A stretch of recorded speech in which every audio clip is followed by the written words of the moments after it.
Praise the lord. దేవుని పరిశుద్ధ నామానికి మహిమ కలుగును గాక. అనుదిన దైవ కృపా కార్యక్రమం ద్వారా ఈ దినం దేవుని మాటలు వింటున్న దేవుని బిడ్డలైన మీ అందరికీ ప్రత్యేకమైన వందనాలు తెలియపరుస్తున్నాం. నా దేవుడు నిశ్చయముగా మిమ్మల్ని ఆశీర్వదించునుగాక.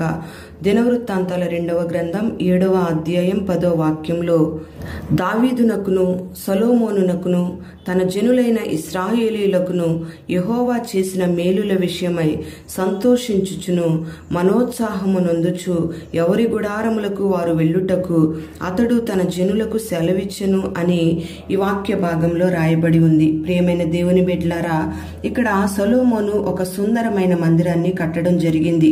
అనేక మంది ప్రజలు ఆ మందిరాన్ని చూడడానికి వస్తూ ఉన్నారు. అయితే సొలొమోను ఆ మందిరంలో మోకరించి ప్రార్థన చేసినప్పుడు దేవుడు వారి జీవితాలలో ఎన్నో కార్యాలను చేస్తూ ఉన్నాడు. అయితే ప్రజలందరూ కూడా ఆయన చేసిన కార్యాలను బట్టి స్తుతిస్తూ దేవుని నామాన్ని గణపరుస్తూ దేవుని యొక్క గొప్పతనాన్ని, దేవుడు చేసిన కార్యాలన్నిటినీ చెప్పుకుంటూ దేవుణ్ణి మహిమపరుస్తూ ఉన్నారు. సొలొమోనుకు ఇశ్రాయేలు ప్రజలకు దేవుడు చేసిన మేలుల విషయాన్ని తలంచుకుంటూ సంతోషిస్తూ మనోత్సాహాన్ని నొందుతూ ఉన్నారు.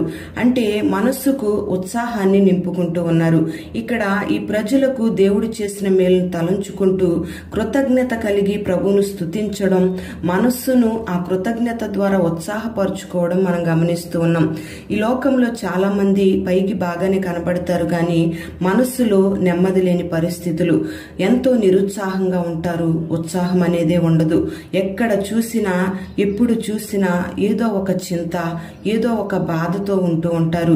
సరైన తిండి తినక, సరైన నిద్ర లేక, ఎన్నో సమస్యలను తలంచుకుంటూ అధికమైన వేదనతో కుమిలిపోతూ ఉంటారు. అంతేకాని దేవుడు గడిచిన కాలమంతా నా జీవితంలో ఎన్నో మేలులు చేశాడే, ఈ శ్రమలు ఏ పాటివి, ఎన్నతగినవి కాదే అని దేవుడు చేసిన మేలులను తలంచుకోలేక మరిచిపోతూ ఉంటారు. ప్రియ దేవుని బిడ్డలారా, ప్రతి ఒక్కరూ కూడా మానసికమైన వేదనతో, మనోవ్యాధితో బాధపడుతూ ఉన్నారు. ఈ రీతిగా బాధపడడానికి గల కారణం ఏమిటంటే, వారి యొక్క కుటుంబంలో, వారి జీవితంలో అధికమైన కరువు విస్తరించడం, అధికమైన వ్యాధులు, అధికమైన బాధలు, అధికంగా శత్రు సైన్యాలు ఆవరించడం, కుటుంబాలలో సమాధానాన్ని కోల్పోవడం, వీటన్నిటి ద్వారా వాళ్ళు హృదయానికి నెమ్మది లేకుండా మనోవ్యాధి చేత, బాధ చేత, కలవరాల చేత కృంగిపోతూ కుమిలిపోతూ ఉంటున్నారు. ప్రియ దేవుని బిడ్డలారా, ఇక్కడ వాక్యం సెలవిస్తున్న మాట ఏమిటంటే, ఆనాడు సొలొమోను కట్టిన మందిరాన్ని చూడడానికి వచ్చిన ప్రజలు ఇశ్రాయేలు ప్రజలకు, సొలొమోనుకు దేవుడు చేసిన మేలును తలంచుకుంటూ మనస్సును ఉత్సాహపరుచుకున్నారు. ఆ రీతిగానే మరి నీ జీవితంలో గడిచిన దినాలలో దేవుడు చేసిన మేలులన్నింటినీ నువ్వు తలంచుకొని కృతజ్ఞత తెలియపరుస్తూ ప్రభువును స్తుతించి గణపరిచినట్లయితే నీ మనస్సుకు ఉత్సాహం కలుగుతుంది. నీ మనోవేదన అంతా కూడా తొలగిపోతుంది. నీ జీవితంలో ఆ కృతజ్ఞత కలిగిన మనస్సును బట్టి దేవుడు ఇంకా అద్భుతమైన కార్యాలు, ఆశ్చర్యకరమైన కార్యాలు నీ జీవితంలో చేస్తాడు. మరి ఈనాడు నువ్వు నీకు కలుగుతున్న బాధలను బట్టి, ఇబ్బందులను బట్టి, శ్రమలను బట్టి నువ్వు కృంగిపోకుండా గడిచిన దినాలలో చేసిన మేలును తలంచుకొని కృతజ్ఞత కలిగి ప్రభువును స్తుతించి గణపరిచినట్లయితే నీ మనస్సుకు నెమ్మది కలుగుతుంది. నీ మనోవ్యాకులతంతా, నీ మనోవ్యాధంతా కూడా తొలగిపోతుంది. నీ హృదయం నెమ్మదితో నింపబడుతుంది. మరి అట్టి కృప నా దేవుడు నీకు దయచేయునుగాక. ప్రార్థన. పరిశుద్ధుడవైన తండ్రి, ప్రేమ కలిగిన దేవానికి స్తోత్రం చెల్లిస్తున్నాం.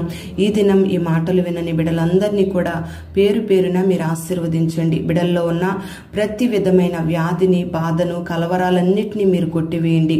మానసికమైన వేదనలు మీరు తొలగించండి. మనోవ్యాధి చేత ఎంతమంది బాధపడుతున్నా ఒక విడుదల మీరు కలుగు చేసి హృదయానికి నెమ్మది దయచేయండి.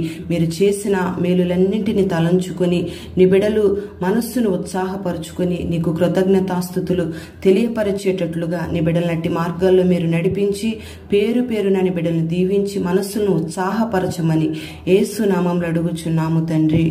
ఆమెన్.